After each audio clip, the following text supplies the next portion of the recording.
And boom, according to that, I'm live. Welcome. This is Tokyo Tonight. My name is Hiko Simon. This is the first show of, indeed, January the 1st, 2023, 10:30 p.m. Japan Standard Time here in Japan. Good to see you rolling in. As you come in right now, I see we've already got Quentin Rankard saying hello in the comments. As always, everybody, please say hello. Nice to see where people are joining from. I expect and hope that most people are probably having a quiet time at their family reunions and homes and whatnot. But yeah, very good nice to have some people joining me. Got a few topics for tonight. Actually, in spite of having not tweeted very much this week, as I was going through, there are quite a few topics to talk about tonight. In terms of what's going on with me, maybe just as a place to start, I guess I'll come back to this if more people join later on. But the plans for America are still sorting out the visa stuff. I'm probably going to, again, I don't know if it's even possible to secure the visa within January, which is the goal. It's a bit tough at the moment. There's a bit of a backlog for getting into America. But if all things going well, ideally I do want to get there like within January. So I'm actually less than a month away now. It's kind of hard to imagine. And, not to say that there won't be any problems with that as well. So, it's all still very, very much a touch wood situation. But if I can do that, I definitely want to, very much looking forward. I kind of want to plan for going to America, but I don't want to make plans if anything sort of goes wrong. So, I'm kind of trying to hold my anticipation for that, but still very much kind of looking forward to that while trying not to look forward to that. We've got DJ Sunny Side Up. Hello, beautiful people. You must be talking to me. And everyone else, of course. Odie Jr., Happy New Year. The first person to wish me Happy New Year on Twitter. Very much appreciated it. Good to see you. Hope that you and your lovely King Charles Spaniel are doing well there. What else is going on? In terms of, I did have a quick Google round just this evening at places that we could do a meetup in Tokyo. And I must admit, the image that I had was something like a sports bar that's open like early in the afternoon when we could sort of go in when it's not very crowded. Again, expecting that it wouldn't get flooded with people. I honestly don't know how I would. It's probably, as I said last week, I struggle that I don't want to be so arrogant as to presume it's going to be flooded with people. And honestly, I wouldn't even know how to deal with that. But at the same time, I also realize that if I don't prepare for a reasonable number of people, I could really mess this up. I could end up where, we don't fit in the bar and everyone's going to want to talk to me and I'll have no system for how to do that. And I'm not planning to really organize anything around it. So anyway, looking at the options in Roppongi, there are 3 places that I had in mind. Legend Sports Bar, Tokyo Sports Cafe, and Hobgoblin. 2 of those places appear to have permanently closed during the pandemic.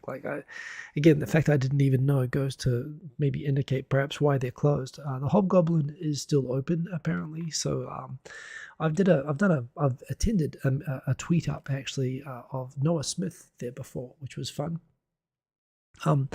So I guess that's the place that will do it. I guess I do have to get an idea of numbers. So what I will do on Twitter is I'll put up a kind of a poll. I'll renew the poll. I think as of today, in fact, I've just realized when I think I saw the votes for it before, there would be a lot of people probably coming, and based on that, we'll have to figure out a system. I do want to say hello to everybody. One-on-one.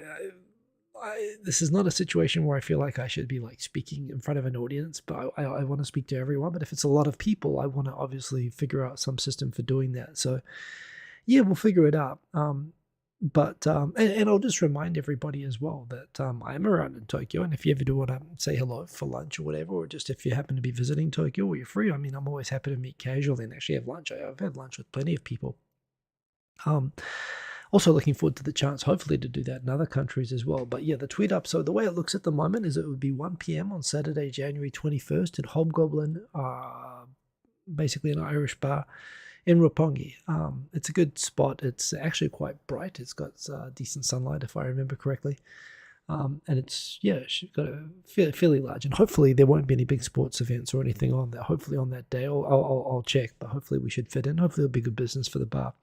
Plus, I can have some fish and chips and cider while we're having that. Probably not what I need, but it should be fun anyway. So That's the thing. That's a reminder of the tweet up. Look out for my Twitter for more information about that. But that should be fun. Yeah. Also, not doing anything at all for New Year's. Just sitting around at home. I actually worked all the way up until Friday. I didn't take any days off this year. We're just having a quiet time at home at the moment. My son's playing Fortnite all day. I'm playing with him some of that time. I'm enjoying that. But yeah. While I'm playing, especially if I'm playing by myself, I've been kind of listening to. Well, I've been listening to podcasts on YouTube. I don't actually listen to podcasts, but I do if they're on YouTube. I'll check them out. And yeah, I admit I have kind of discovered I've been listening to watching, but I don't watch so much. I've been listening to Coffeezilla.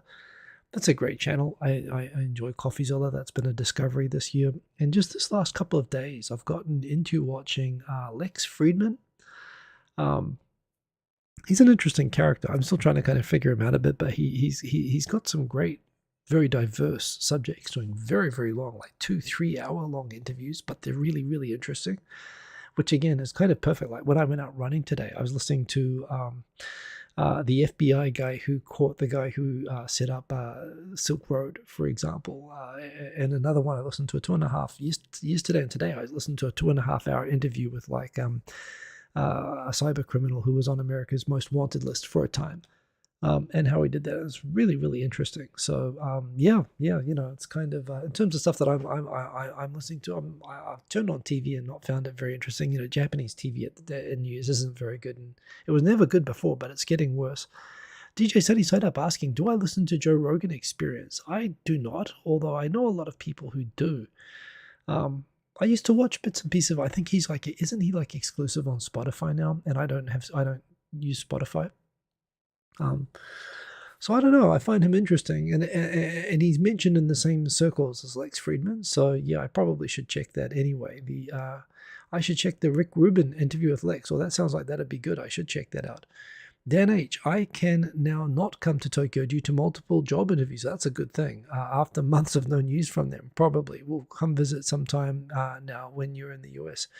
Well, look, Dan H, like I was just saying before, actually, if you're ever in Tokyo, just message me. Say, dude, I'm in Tokyo. Can we eat lunch? And if you're, I work in the Meguro area, so generally during the day is best for me. If you can make it to Meguro for lunch, I mean, I'm always happy to meet people up for lunch anyway, and would love that. That'd honestly make a lot more sense than a big meetup anyway. So yeah. Congrats on the job interviews, and no problem. Quinn Ragged, if the 3-hour Friedman videos are too long, you can listen to the clips, some fascinating stuff. Well, they're not too long. That's the thing. I'm enjoying listening. I listen to them while I go running. I've been listening and while I play Fortnite and stuff like that. And they're really, yeah. As you say, I think they are really, really interesting. And he's got some really interesting people on them. So I'm just listening right now to the latest video, which is a lady talking about like the origin of life, like chemically. And it's kind of funny. And I think the reason, the way that I found him was I've been watching a lot of, I was going down an AI rabbit hole. I'm involved tangentially, well, not even tangentially, I mean, directly, I suppose, not the specific companies that are doing all this generative AI that are, creating all of this generative art that's causing, and ChatGPT and all this sort of stuff that's causing a lot of noise at the moment. Not directly those companies, but I work in a company that does do AI, and I work with AI, and it's always been, from as someone who does legal around with AI stuff, it's just a fascinating area, and I think about it a lot, and seeing it really taking off lately, and taking off in ways I was not kind of expecting, honestly. I wasn't really focused on generative AI. I was just focused on people using AI, and the implications of that, and particularly, I mean, I suppose in a roundabout way, I was concerned about things like training data and, having clear terms and stuff like that. I've always been worried about that.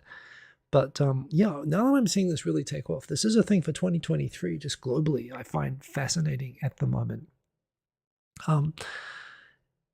I suppose, I mean, I understand Bitcoin, that it's the perfect thing for money laundering and for doing online drug deals. It always made sense. And the fact that it went up so high in value, I think just reflects the global black market value.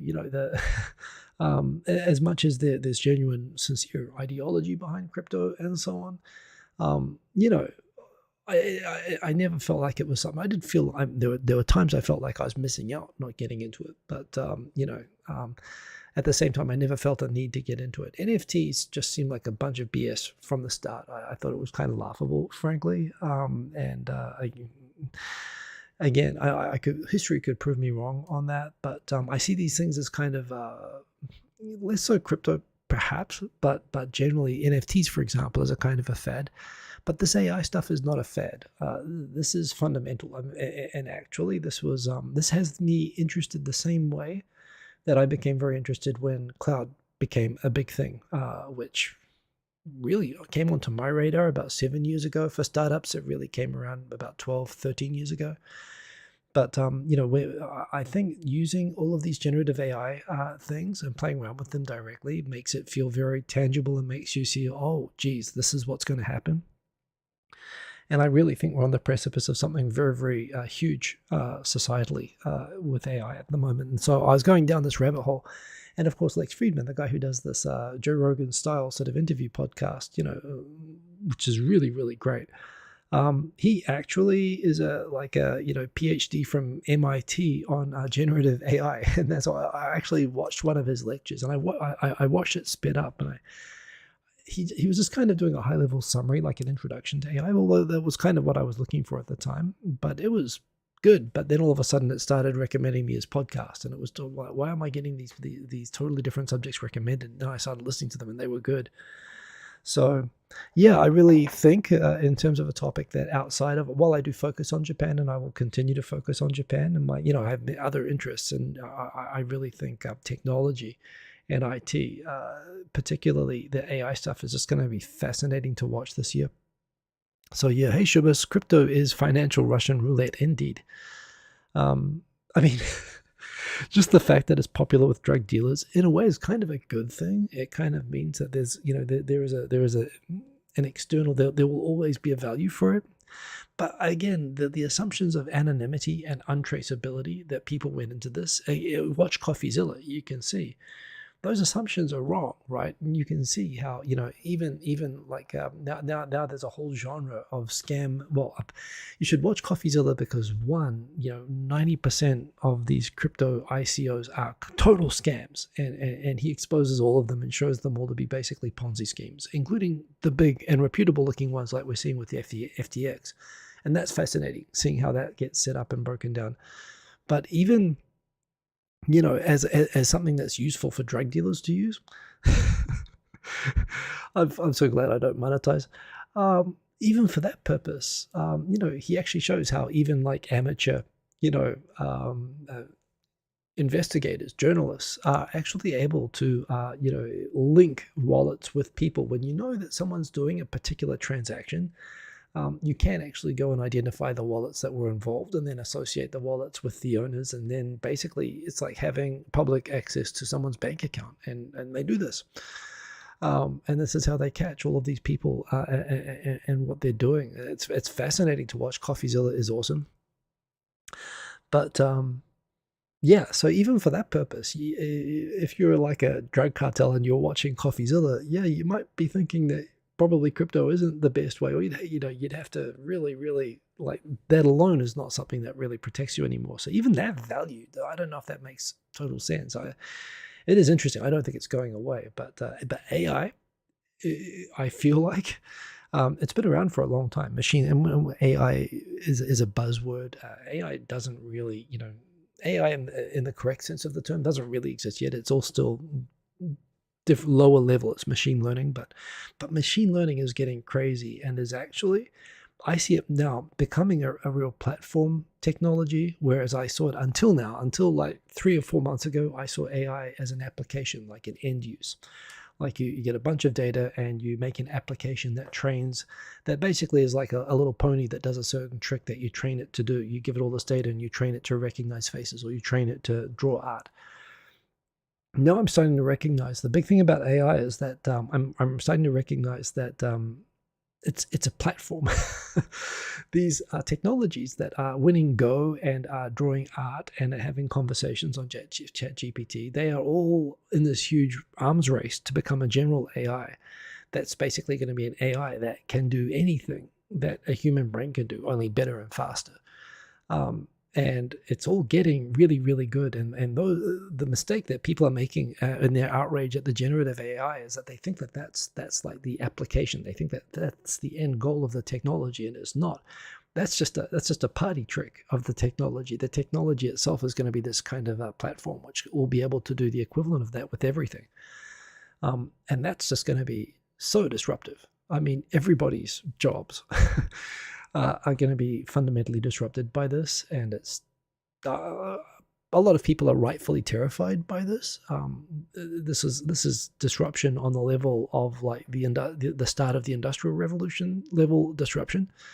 I mean, everybody could lose their jobs, but at the same time, they'll lose their jobs, but their jobs are going to change, like fundamentally, and it's going to be a real challenge to adapt. But I think there's a very, very good end from it. That basically every Isaac Asimov novel or Arthur C. Clarke, book that you've ever read, all of that stuff is going to become real, like soon, like faster than we thought it would become.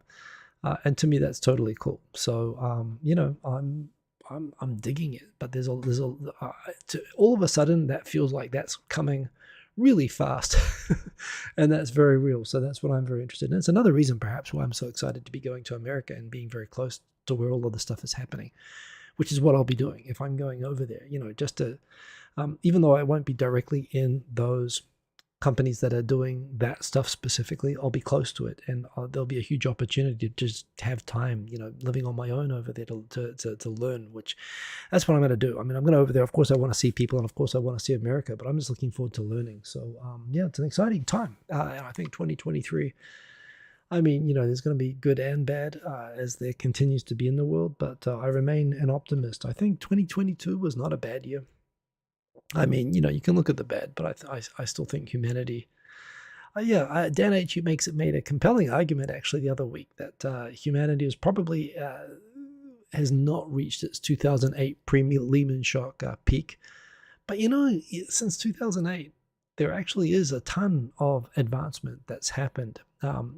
Like 2008, there was no private space industry to speak of. Not really. I mean, there was the bits and pieces, but no, I would come back as someone who likes technology and advancement of civilization. Even the ability to create vaccines in months was not possible at that time. So you might say for average quality of life for average person, yes, the economy hasn't been so great the last 10, 12 years.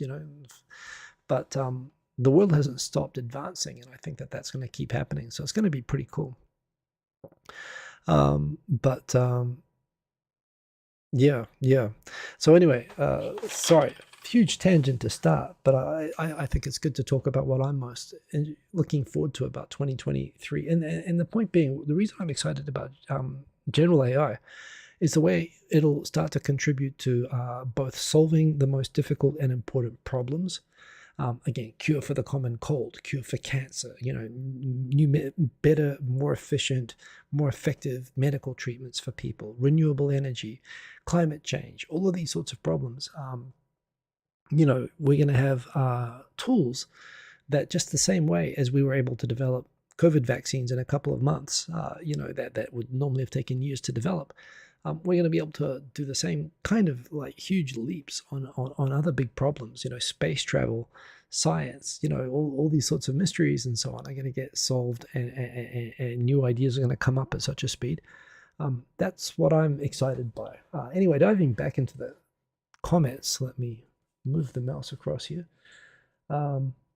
Yeah. Oh, we've got Aaron there. Happy New Year indeed. Great to see you. Yoni, boom. Happy New Year to our man from Finland. We've got, who else we got in here? Cobras Tenshi, never fear indeed. Glad to have you in here. Not afraid now that you're here. DJ Sunnyside Up. I got those two comments. We've got Dan H. That's right, the interview. Congrats on that. Quid Rankit, if the 3-hour Friedman interviews are too long, you can listen to the clips. Some fascinating stuff. I enjoy the 3-hour interviews, actually. I'm digging them. DJ Sunny Side Up. What if your company wants to keep you in the States for long term? Well, that's not the plan right now. Right now, I'm covering for someone, and I've got a value in Japan that I can do what they do, here in Japan with the team here, and I've always had a role that I can do that bridge role very well. I mean, we'll see.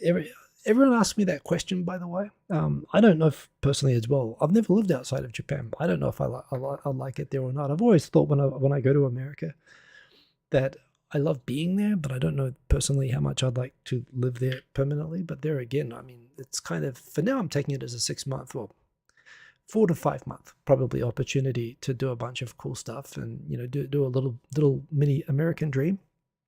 But yeah, we'll see. When I took my job at an American company, I was asked, would I be open to international moves? And it's not come up, but who knows? Who knows? I like being in Japan. I like my role in Japan. I can do things. Being in Japan, I have superpowers here that I'm just a regular schmo when I'm in America, relatively. I can do everything that my coworkers do in America, but I can also do it in Japanese. And, there aren't many people who can do what I do in Japanese. My team of Japanese people can do it, but the ability to move between both is my special skill, whereas in America, I'm just another guy. So I think my value is always going to be at a Japan-connected role, which I think makes more sense here working for an American company. But yeah, if they want to keep me, I'll take their pitch. Milchman 2, great to see you. Happy New Year. Who else we got in here? We've got Dan H. Why is buy Japanese music so difficult if you're not in Japan or can't be found anywhere? I don't use streaming services. Why is buying Japanese music so difficult if you're not in Japan? Well, so actually, when I worked kind of part-time at a law firm when I was at law school, and I would listen to Japanese music. In 1998, I was downloading MP3s when MP3s were like brand new.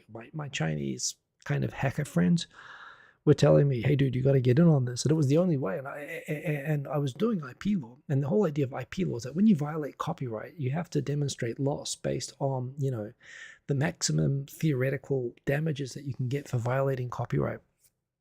Is the if assuming that they would have bought the CD if they hadn't downloaded the MP3, and this is what they used in America. In fact, they actually used even crazier formulas like that to put in huge fines on people who were downloading MP3s in America. And I could have kind of understood, okay, so you actually have to calculate the actual damages suffered by the music company. Well, if the music company doesn't actually distribute their music in New Zealand, then me downloading it in New Zealand doesn't cost them a music sale. If there's no way for me to purchase their music, if they don't make it available to me, they've suffered no loss. Again, fighting music company lawyers as a student, probably not a good idea. They'd probably find a way to fight back on that. But that made me comfortable that, but there again, when I was at this law firm and they asked me, what are you listening to? And I was listening to music I downloaded on MP3, which, by the way, there were no MP3 players at this time either. So I was actually recording from my computer to my mini disc player and listening to them on mini disc, which I also felt very impressed with myself that I was doing. But yeah, you can't buy Japanese music outside of Japan. Even now, the whole reason that K-pop is now kicking J-pop's ass, apart from the fact it's now much, much better than J-pop, which wasn't the case when I got to Japan. K-pop has improved dramatically and J-pop has just stagnated. Japanese pop music's just never been interested in being international. I mean, a couple of artists have been interested, people like Utada Hikaru. A couple of other artists have tried to, do concerts in America where, they just get like, it's kind of people who are into Japanese culture will go and watch, but they've never, having breakout artists in America, just Japan's never really needed to, I guess. Japan's got a domestic market half the size of America, but willing to spend like 2 or 3 times as much on movie tickets, for example, which is again why Japanese movies are so crap, because they've never had to release them internationally to get a good box office return. I think there's a similar kind of lazy mindset with the Japanese music industry. And yeah, what you're talking about being, I would say the best way to listen to Japanese music is probably YouTube. I mean, that's where I kind of am. And what I do is I listen to, I can actually recommend, I have the Japanese Billboard rankings. And what I'll do is I'll screen cap songs that sound good to me. And if they're good, I'll go into iTunes and I'll pay for it. I'll actually pay to download the tunes properly. Now, I don't have to. Of course, there are other ways you can get the music without paying for it. But honestly, if I like it, I feel like it's a dollar to support the artist, which is really supporting the music company. I know, but I do that, so that's what I do. But yeah, it's frustrating when the music companies outside of Japan don't make it easy to get their music. Tokyo 503, Happy New Year. Hope to make the meetup at Roppongi Hobgoblin, 1 p.m. January 21. Yes, that is the current plan. Glad that you got that, Tokyo 503. Anime Samurai, good to see you. Crypto probably needs to be regulated. You think? Yeah, that definitely seems to be the lesson of FTX. I mean, it was the lesson of everything. I mean, just the fact, I think regulators should probably all just be forced to watch 20 hours of CoffeeZilla, just describing how basically every crypto coin is a Ponzi scheme, where people get ripped off. Watch the Logan Paul ripoff series at the moment. Yes, it should be regulated. 15 watching, 4 likes. Come on, y'all. Indeed. Lysander 45, good to see you. And who else is in here? Oh, whoops, jumped ahead there. Anime Samurai, Lysander 45. Ninjaru 88. G'day, mate. G'day, right back at you. Good to see you, Ninjaru 88. My Gear Goes X. Happy New Year, right back at you. Thank you for joining. AR glasses. What I would like for my job is AR glasses. I would like those as well. In fact, I actually just saw a video before this of a full Quest headset, which I wouldn't want to wear all day, but I love the idea of putting on glasses and having like big clear screens all around me. I'm really interested. Again, 2023, what am I looking forward to? I'm looking forward to these Apple glasses coming out. Apparently, the rumors are right now that Apple is going to make both a VR headset and glasses, and the advertising is at least that they're going to have these that they're going to be more lightweight. And more like regular glasses than these kind of VR headsets. The idea of wearing a VR headset all day, the thing will get stinky, it's like, why would you wear a motorcycle helmet like at work all day? Because that's basically still what a lot of VR headsets are like.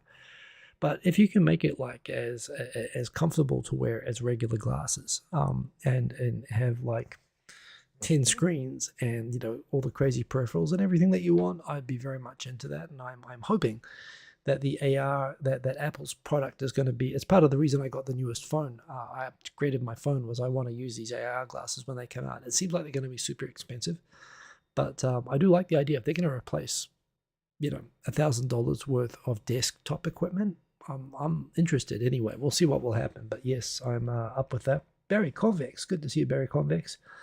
And Happy New Year to you. Quint Ranked, will I be able to travel home every once in a while? Yes, it's part of the deal.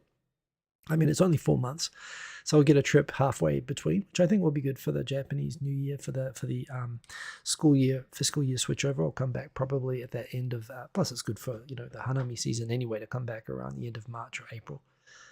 So yeah, I'll get a trip home to Japan definitely, especially since I'm going on my own. So yes, I made that a condition.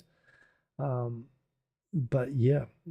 Shibus never going back to US, too nauseated by spreading woke culture. Well, I'm going to Seattle, which is like one of the woke culture capitals of America. So we'll see how I go. What is funny about, Seattle is while everybody is just uniformly politically like on the same wavelength, more or less there. It's kind of funny. The actual, I mean, Seattle's obviously just a Democrat town, yet what Democrat politicians actually do to companies from Seattle, like they're not in tune with that. And I point this out to them. I'm like, saying that, well, why don't you, if you don't like them, why don't you vote for the other side? But that's just unthinkable to people in the Pacific Northwest. But at the same time, they're kind of in an abusive relationship with the Democrat Party, as far as I can see. Which is, pretty much the whole left in America is, from what I can tell, which is why I find it hilarious to try to be neutral. Although, honestly, everybody there just looks insane on everything politics. It looks like a bad sports kind of thing to me. So woke culture, I'll look out for the woke culture. Thank you for the warning, Shibas. Yeah, I guess I'll have to, based on my appearance. Kerberos Tenshi, a few Japanese artists released their music on multiple labels to cover multiple markets. Baby Metal, for example, a rare example of a Japanese band that tried and succeeded somewhat at going overseas, but pretty rare. The more the exception than the rule. But yeah, I don't know. Japanese pop music. Part of me worries that this is me being, getting older. That I just think, oh, it's just all crap nowadays, and thinking, oh God, that's what my parents said about pop music that I liked. But it really, what I dislike about Japanese pop music now is that it sounds exactly the same as it did in the 90s. It hasn't progressed. And I like pop music, in America and in Korea and stuff, because I can see the progression. I like the new stuff. So, I'm frustrated. And frankly, it's because Japan is this sheltered environment that they don't have to try as hard to sell music, is my interpretation. Wow, so many comments. Mr. Cordy, chap, great to see you. You don't have to look out for the culture. Culture, they will look out for you. I wonder. But yes. So anyway, I won't go into this. The pronoun thing, by the way, I'll just say one thing about pronouns. Pronouns to me is a reflection of a flaw in the English language, and frankly also most European languages, which Japanese actually shows that our languages are wrong. English is wrong about pronouns. Japanese has pronouns for people, or I suppose they're actually not pronouns, they're suffixes, but they're based on not gender, but they're based on the your relationship between you and the other person, and where you stand in terms of how well you know the person and how hierarchical you are. But a man or woman, it's always this thing that when I worked at a Japanese company and I'd write English language correspondence, and we would be talking in Japanese up and down, for an hour about correspondence with Ranasinga-san from from Sri Lanka. And they'll say, okay, can you write them? Can you tell so and so to send a parcel to Ranasinga-san in Sri Lanka? So I'll start as soon as I start to write. I can't even form a sentence in English without googling this person's name to figure out if their first name makes them male or female, because I can't. I need a pronoun for a sentence, and if I'm dealing with a country where I'm not familiar with the gender associations of the first names, I cannot compose a sentence in English. And yet I could have a whole conversation about it in Japanese, quite respectfully, using pronouns. But it's because Japanese pronouns are gender neutral. So, and the fact that we're reliant on knowing the genitalia of somebody to form a sentence talking about them in English, and this is true of European languages as well, that's a flaw in our language, which we should just be getting rid of. I mean, yes, when I see people writing their pronouns on their profiles, and I have to do it at work now too, and I'm okay with that. I'm a he for what it's worth. It's a increasingly rare thing, but it's good. It's enlightened, but at the same time, I look at it and I cringe, because I think, man, the English language just sucks. That our language collapses on this, and so it's prone to flaws, right? Because there are so many names which can be. There are so many non-binary names that could be male or female. And what does it matter? The moment that you say he or she, I mean, we know that people, for example, do interpret messages differently when they see a name that's associated with a gender or with a race or whatever. People's prejudices come into play with how they interpret those messages. It's a wonderful thing about Japanese that linguistically it's completely gender neutral. And it's actually something, not completely, but mostly. I feel like English, it's a problem with our language rather than, our culture. But anyway, they is gender neutral, but I still think it's a cop-out to use, given that it's a third-person plural. But that's my Latin education speaking. Wow, we are like 40 minutes into the show, and I haven't even done a single topic yet. So it's going to be rapid fire tonight. Seniority, something that is also flawed. But yeah, you know what? I'd rather deal with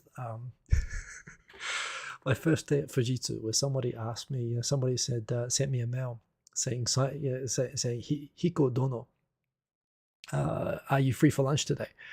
And I walked over to him and I said, are you mocking me? I was actually angry because they called me Prince Hiko, and apparently at that company they call everybody Dono. And I asked, and even then, I still thought it was a prank. Japanese companies, I was at Mitsubishi Materials, they call everybody Sama. Different companies have different codes. At Deloitte, they call everybody San. But at Fujitsu, they call everybody like Dono. And I was like, well, do you call the women like Hime? Like that's, yeah, Dono is insane. Dono is literally like Prince. It's like calling you Sir Galahad.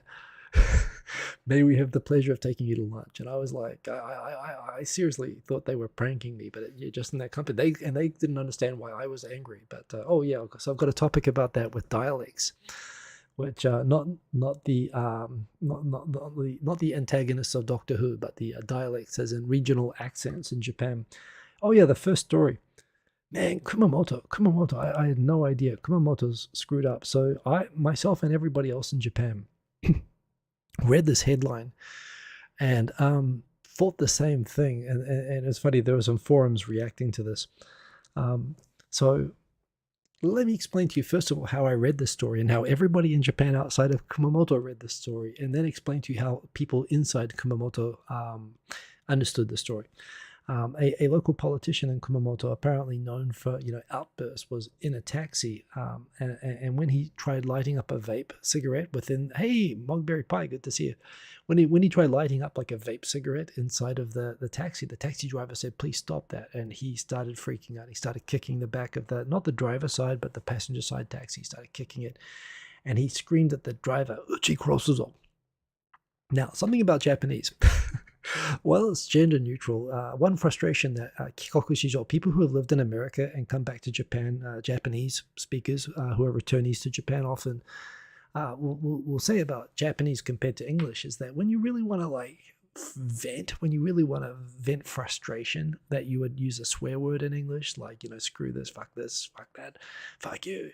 There's no real equivalent that you can really do that in Japanese. In Japanese, the expressions, if you translate them directly, they're just kind of softer. They'll have a strong connotation, but it's pretty hard to string together words that express violence and disdain, the way that you might be feeling. However, in terms of strong language in Japanese, uchi kurosuzo, as it's typically understood in Japanese throughout all of Japan, uchi kurosuzo is I am going to murder you. I'm going to machine gun you to death. I'm going to shoot you to death. Uchi, shoot, kurosu, and kurosuzo is, the zo on the end is like a gangster ending. It's got that kind of, the nuance of the translation would be not just kurosuyo would be I'm going to murder you. But kurosuzo is like, I'm going to fucking murder you. And you put uchi kurosu, it's like, I'm going to fucking machine gun murder you. So he was kicking the seat and shouting at the driver that I'm going to machine gun murder you to death. I mean, it sounds like he's got Al Capone in the back of the taxi. And, he's basically, from this and other incidents, he is resigning. Apparently, he's saying not due to the taxi incident. But they point out, local politician accused of violent language towards taxi driver from Kumamoto resigning. And of course, oh my God, yeah, that guy has issues. He threatened to machine gun murder the taxi driver. However, I was told that's not what he said. Apparently, in Kumamoto dialect, I'm going to fucking machine gun murder you is like, oh, you silly Billy, more or less. It's kind of a casual, it's a casual term. This does remind me when I was in Spain with Spanish.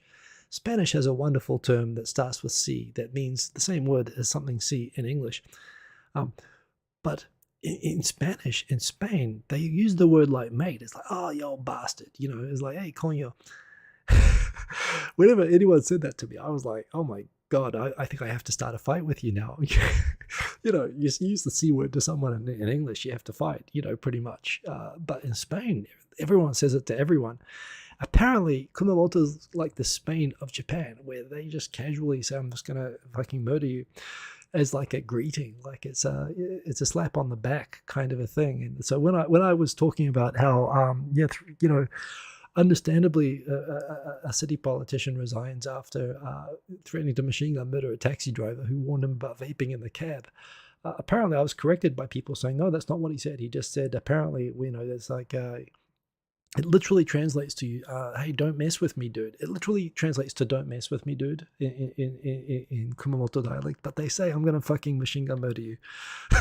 I mean, that's a big dialect difference, right? I mean, if I was in Kumamoto and someone said that to me, that's kind of called the police territory. But apparently it's just like, don't mess with me, dude.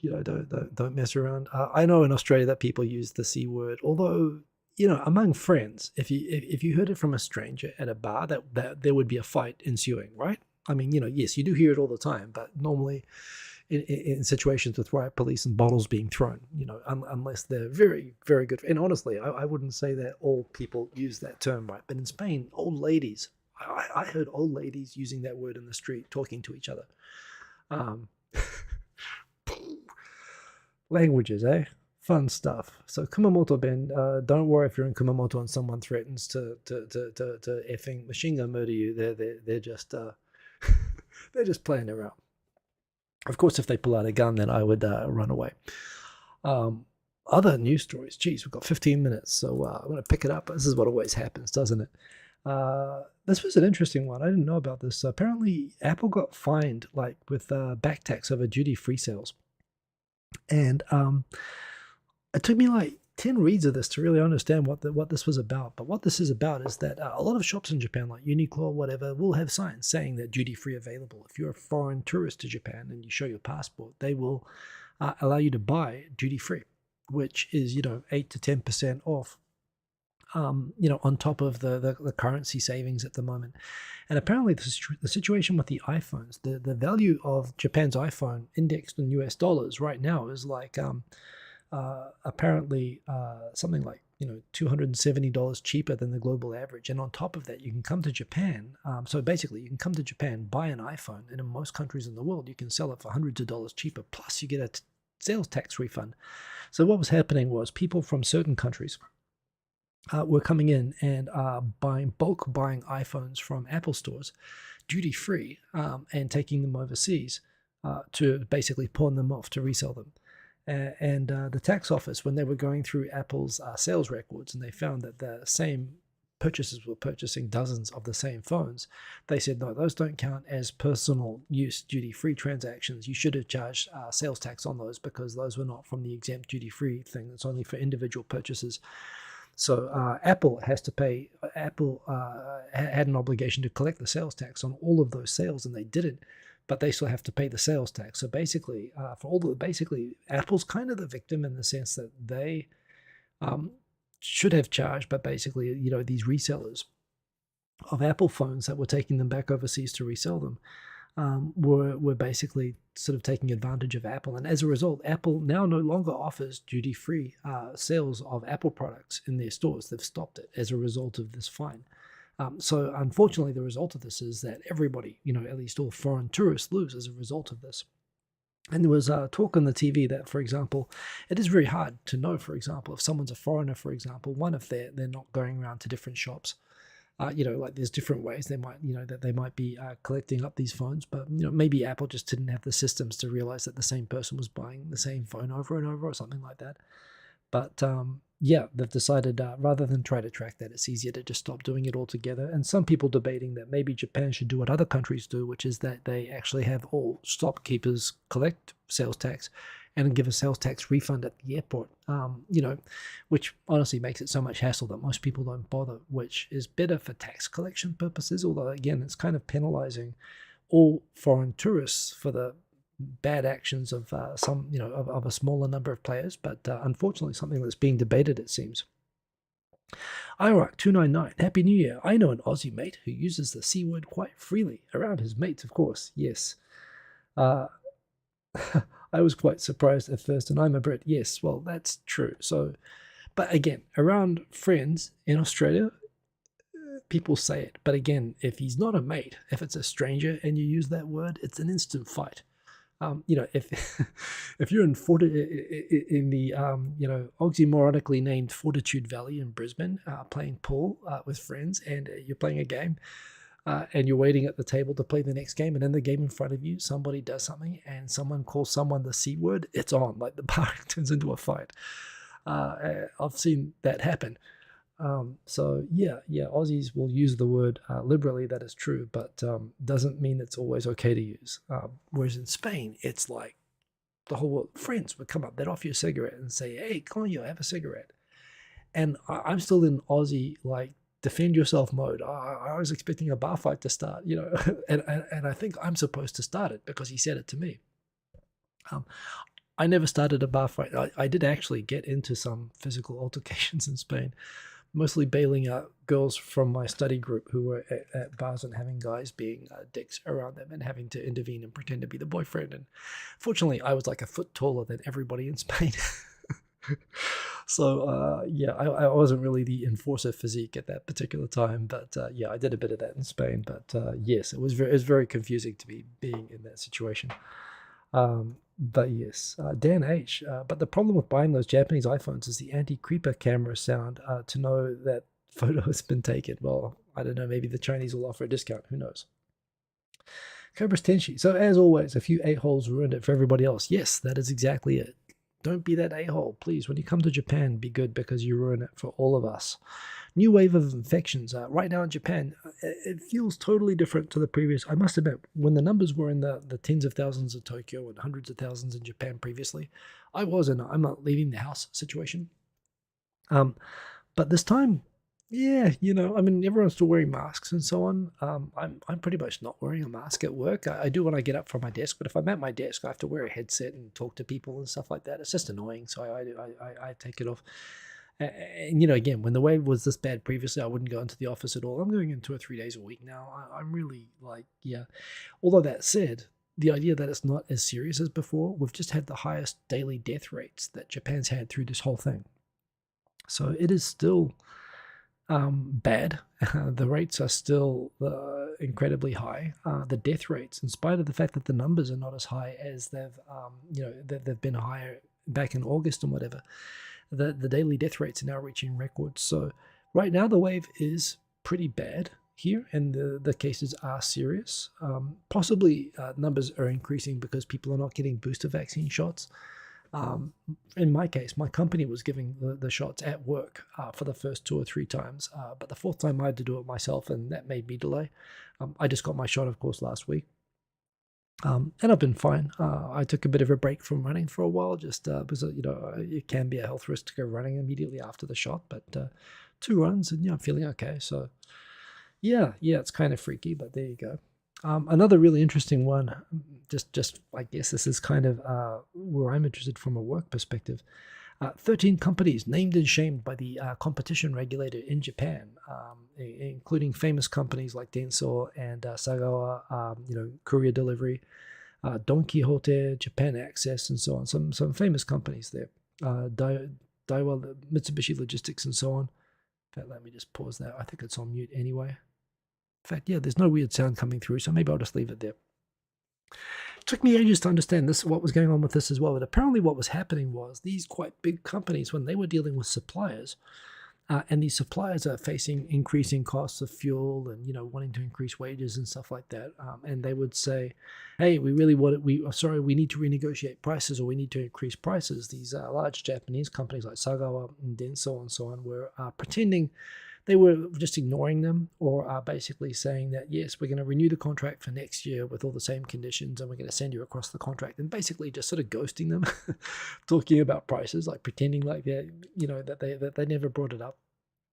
And it's kind of funny in America, basically avoiding price increases, anything that's good for keeping prices low for consumers is generally good under theories of American competition law. But in Japan and in Europe, competition law is designed to protect actual supply chains, because in Japan you have this problem as much as protecting consumers. You also have this problem of large companies abusing small companies. They use their dominant position to force small companies to work for free, or to work at discounts or unfavorable terms, and or else they'll cut off and sink their businesses.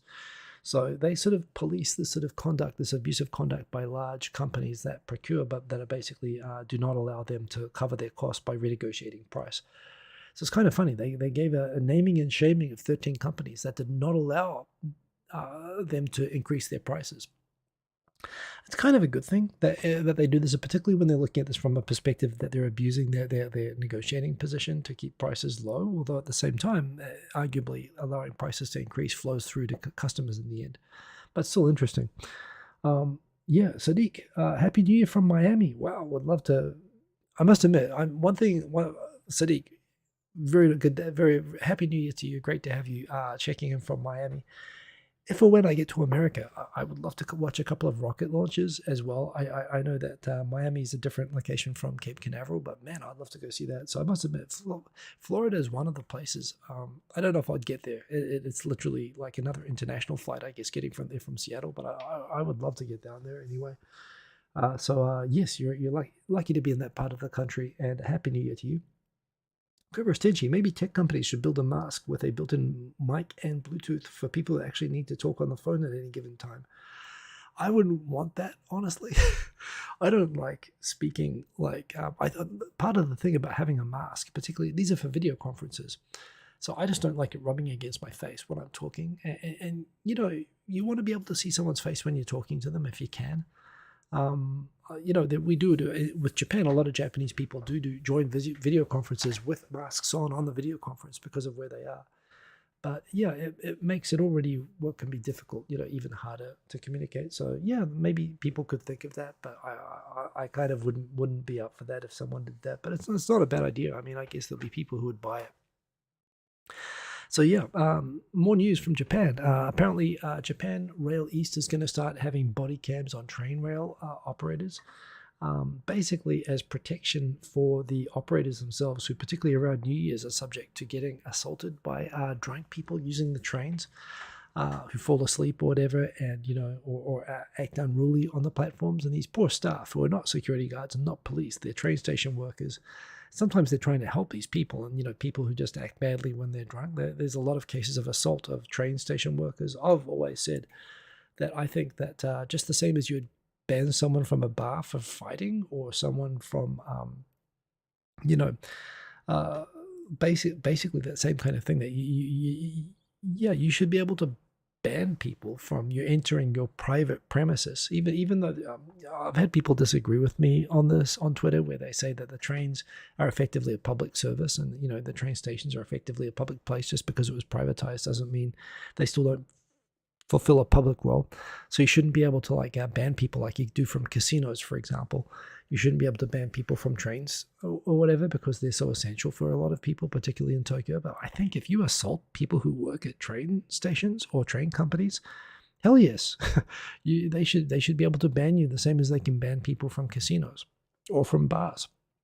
And I hope that using these body cams, as much as I hope it discourages violence from happening in the first place, if they're dealing with drunk people, I guess it's going to happen anyway. But if that allows you to be able to identify, get a video recording of the faces of these people doing that, and then to use cameras to be able to identify if these people are coming in, and be able to basically deny them, kick them off trains and kick them out of train stations and force them to pay for taxis until they can behave like human beings, I would be all for that. Personally, Japanese trains are so crowded. The idea that there are people, I've been 23 going on 24 years in Japan. I've only been in one case the whole time of dealing with somebody who clearly had a mental illness of some sort. Seemed to be like claustrophobia, and yet he was standing in the most crowded part of the train, but he was lashing out and screaming at anyone close to him, even though the train was packed. And I got on the train when it was very packed, standing in the place of somebody who just got off the train, pressed up against this guy, and he freaked out at me, pushing me and screaming in my face. I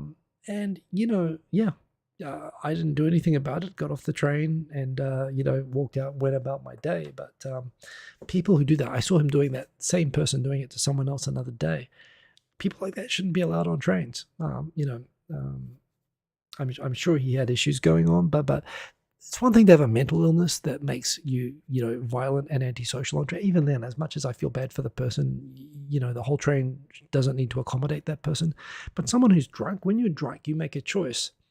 It's like drunk driving, while you could argue you didn't intend to crash your car, you didn't do it on purpose. You kind of take responsibility for all the consequences that lead from getting drunk. And if you're the sort of person that beats people up when you're drunk, then yeah, you're basically negligent the moment you allowed yourself to get drunk with the plan to take the train home, if you ask me. I'm told I'm being a bit harsh on that, but I think screw them. So I'm glad that they're wearing body cams. We've got more comments there. Cobra Tenchi, the Nürburgring company bans drivers who drive recklessly on the track on public days. basically the same. You went to the company, you want the company to ban more people, BMW drivers especially. Yeah, those BMW drivers. I don't know. I've heard the Nürburgring is just a crazy track. Like there's like bits of car like all over the whole thing. But yeah, I could understand the equivalent of black flagging or whatever. They want to protect it.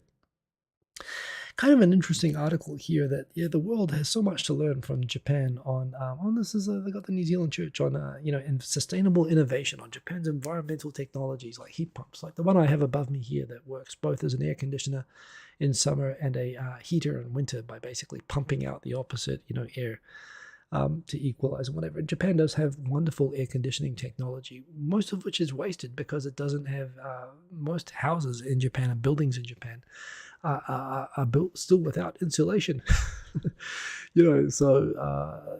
Yes, on the one hand, yes, congrats on the heat pumps, which apparently are also being used.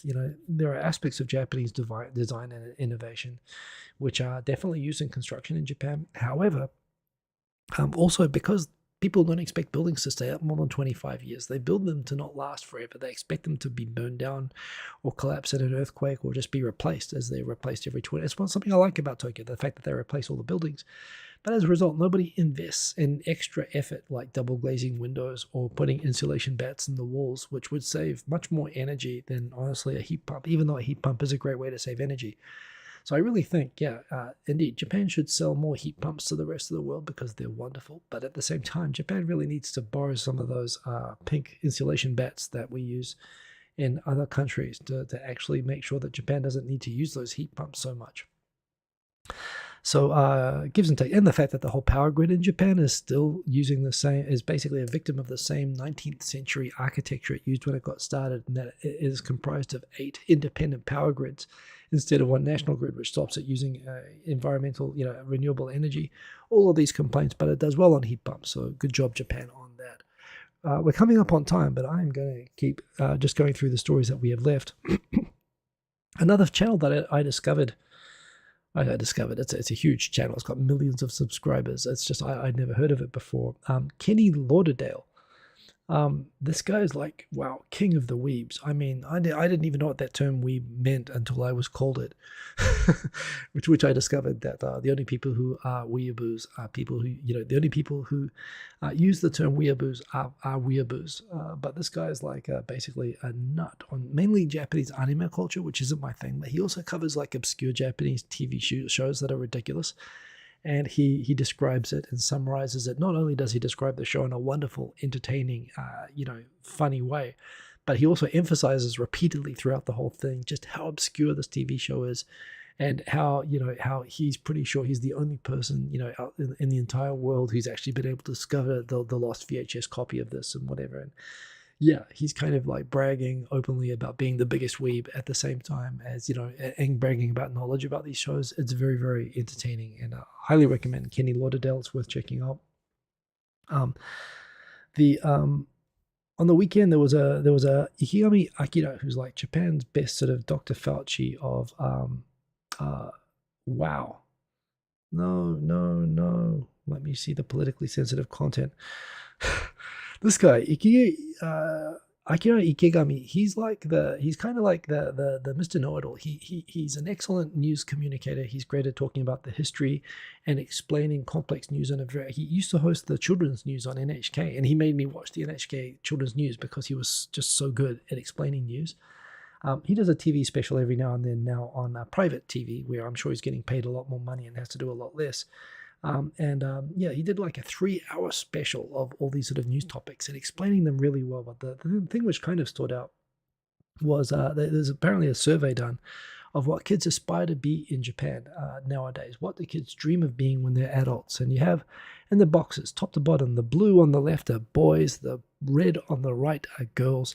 And the top box, the rankings of elementary school students, middle school students, junior high school students, and high school students. And it's kind of funny, on the boys' side, on the left-hand side, what do kids dream of the most? What are their dreams when they get big? For primary school students, junior high, and high school students, it's the same. They all want to be company workers. They all want to be salarymen. The number 2 most popular job for elementary school students is a YouTuber. Although those dreams disappear completely and are replaced in junior high and high school by wanting to be a civil servant. And the third job, soccer player, again, professional soccer player for elementary students, and for boys in junior and high school, IT engineer. So basically, kids in Japan lose their dreams completely and become jaded, dreamless people from junior high.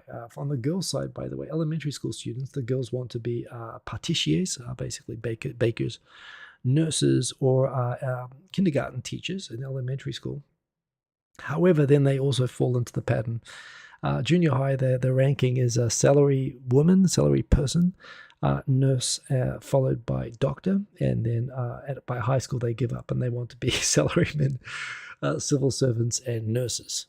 So pretty much no dreams. And then the funny follow up to this was then they asked, well, what do parents most want their kids not to become? My dad was a country music fan. I had a lot of Waylon Jennings when I was a kid. There's a song he does, "Mommas, don't let your babies grow up to be cowboys." I know it like word for word, even though I don't like it, because I was trapped in a car driving around rural New Zealand listening to Waylon Jennings over and over as a kid. In Japan, the song would be, "Mommas, don't let your kids grow up to be YouTubers, entertainers, or self-defense force people." So there you go. Whoops. Whoa. Lost it there.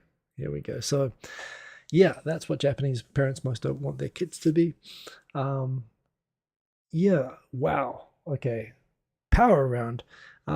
Good Unseen Japan. Unseen Japan's had an awesome year. They are awesome. You should follow them. They have lots of great articles. Nice article here. Reading time, 9 minutes of just words that sound like English words but have completely different meanings in Japanese to English. Like mansion, for example, doesn't mean I live in a mansion. I live in a certain type of apartment with concrete and steel reinforcing. So yeah, probably very disappointing when I said I'm going to take you to your mansion. No Beverly Hillbillies. Then you've got here's how sweeping legal changes will affect content creators in 2023. That article from just Tube Filter, mainly just talking about how it looks like, for example, the stress around whether Google and Twitter and YouTube and so on are going to be able to continue to not be sued for the content that their creators put on the platform, and the idea that we could be sued directly, or the platforms themselves might have to enforce stricter restrictions on content because they will become more legally liable. They won't have the safe harbor that they get at the moment based on this. It'll be interesting anyway. What's this one about? Oh, the percentage of people now under 50 who are unmarried. 28% of men and 17% of women are unmarried in Japan, which has been just increasing. There's a table showing the rate increasing over the years. 1990, men and women, 5%, 4% of people under 50 unmarried, presumably who are above 20 or whatever. Above 18, actually, is what they're talking about. 2000 was 12%, 5%. Then 2010 was 10%, 20%. So 20%, 10%. So it's basically doubling every 10 years or so, the rate. Now it's continuing to grow up rapidly.